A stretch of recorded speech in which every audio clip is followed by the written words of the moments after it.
जनाब अमीरुल मोमिनीन की विलादत बासआदत के अय्याम है। मुबारकबाद पेश करते हुए तालीमात अमीरुल मोमिनीन से एक जुमला नाजुल बला हिकमत 419 आपकी खिदमत में पेश करते हैं। अजब जुमला है, इंसान मगरूर कितना कमज़ोर और बेचारा है। ज़रा चंद जुमलात सुनिए। जनाब अमीर अलैहिस्सलाम फरमाते हैं, मिस्कीन इब्न आदम, बेचारा आदमी कितना बेबस है।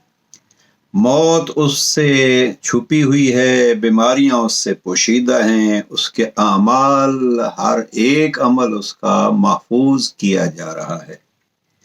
तीन जुमले इमाम ने फरमाए और इंसान की बेचारगी का अजब हाल पेश किया। इमाम फरमाते हैं, मच्छर के काटने से चीख उठता है, पानी का अगर एक घूंट गले में फंस जाता है, उच्छू लग जाता है तो मर जाता है, और पसीने में बदबू आती है।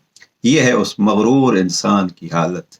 आइए विलादत बासआदत पे हम जनाब अमीर अलैहिस्सलाम का एक पैगाम ले लें और अपनी जिंदगियों को मगरूर होने से बचाएं और अपनी जिंदगियों को सीरत अमीरुल मोमिनीन अली इब्न अबी तालिब के मुताबिक ढालें।